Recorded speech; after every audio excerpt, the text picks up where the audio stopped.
The story of Europe is written not just on land, but on the water. The sea was the great connector, a highway for trade, ideas and faith, but also a battleground where kingdoms rose and fell. Imagine the cold grey North Sea or the sunlit Mediterranean, stages for history's most decisive dramas. The sea itself was both ally and enemy, delivering victory or disaster with a change in weather. Their stories are the stories of the battles that shaped our world. The salt-stained tapestry of the sea is Europe's true inheritance.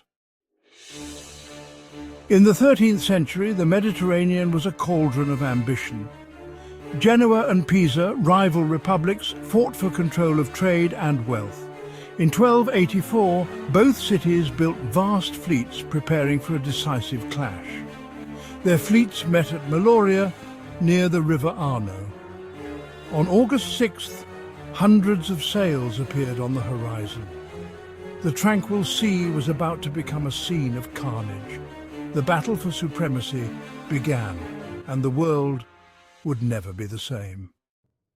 The Battle of Meloria was a brutal clash of galleys, oars shattering, men thrown into chaos. Genoese Admiral Doria hid part of his fleet, then struck as the exhausted Pisans faltered. 30 fresh Genoese galleys attacked from the flank and rear, turning the battle into a slaughter. By day's end, Genoa had won a crushing victory. Pisa's power was broken forever. Now to the cold waters of the English Channel, 1340. The dawn of the 100 Years' War. England and France clashed for the French throne. King Edward III needed to land his army, but France's fleet blocked the way. The French gathered nearly 200 ships at Sluys, forming a floating wall across the estuary.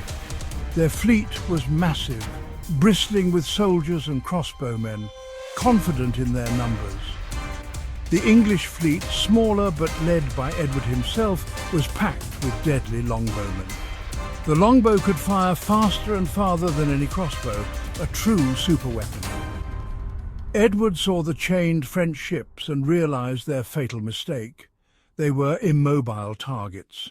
Using wind and tide, he feinted, then attacked with the sun at his back. The English longbowmen unleashed a storm of arrows, darkening the sky and sowing chaos. The French crossbowmen couldn't reload fast enough. Panic spread. The English pressed the attack, turning the French fleet into a death trap. The battle was a massacre. The French fleet was shattered, the estuary a graveyard of ships and men. English losses were light. The victory was total. Sluys gave England control of the Channel and changed the course of the war. It was a turning point in naval history. The power of the longbow and the mobility of the fleet had triumphed. England's destiny as a naval power was sealed. The sea had spoken. The arrow storm at Sluys was just the beginning. English men-at-arms boarded the French ships, turning the battle into brutal hand-to-hand combat. The chained French fleet became a perfect target. Once breached, the English swept from ship to ship. French commanders Quiré and Béhuchet were overwhelmed. Quiré was killed, Béhuchet hanged from his own mast. The English were ruthless, determined to win at any cost. The battle raged all day. The French fleet was annihilated. The Zwin estuary became a floating graveyard. Chroniclers wrote you could walk across the inlet on the wreckage and bodies. French losses were catastrophic. Almost the entire fleet was lost. English losses were light. Sluys was one of the most one-sided victories in naval history. It gave England control of the Channel and allowed Edward to land his armies in France. This led to famous victories at Crécy and Poitiers. The longbowman's reputation was cemented as Europe's most feared soldier. Sluys was a lesson in naval tactics. Mobility and superior weapons could destroy a larger, static force. England's identity as a naval power was born here. The echoes of Sluys would shape centuries of history. The sea had chosen a new master. England's claim to the waves was undeniable. The age of English naval dominance had begun. south to the Ionian Sea, 1571, a time of epic confrontation.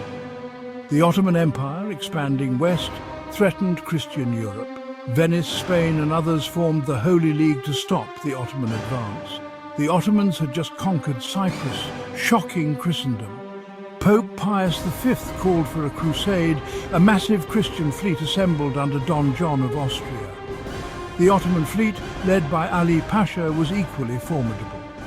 On October 7th, 1571, the two fleets met at Lepanto, the last great battle of oared galleys.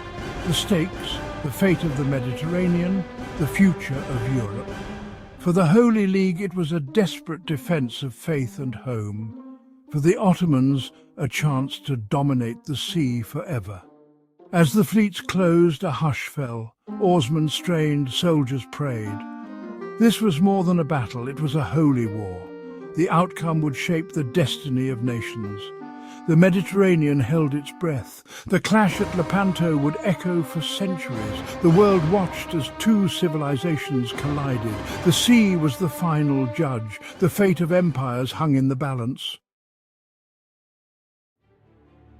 The battle began at noon, two fleets stretching for miles, a spectacle of steel and wood.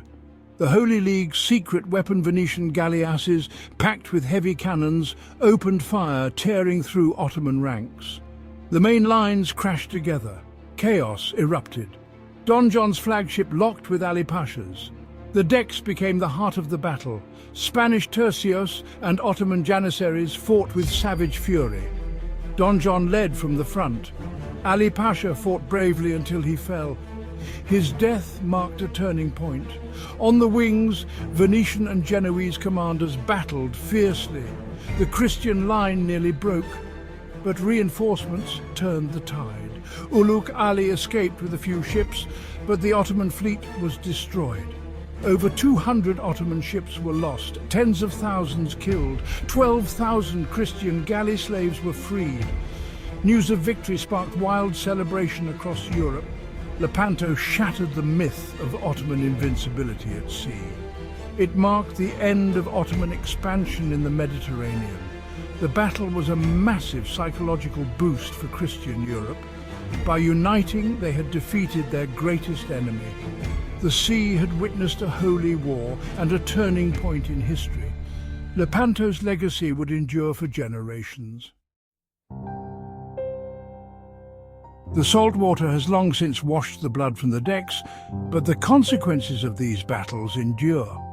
They're not just stories, they shaped the political and cultural map of Europe. The echoes of Meloria, Sluys and Lepanto still resonate in national identities and strategic thinking. Meloria marked the rise of maritime power over feudal lords. Sluys announced England's arrival as a naval force, birthing a tradition that would shape the world. Lepanto set a limit to Ottoman expansion and inspired generations. These battles proved that courage, technology and unity could change history. Their legacy lives on in art, music and memory. The ripples of these conflicts shaped the very shores we know today. The sea's story is Europe's story, written in salt, wind and the courage of those who dare to fight upon it.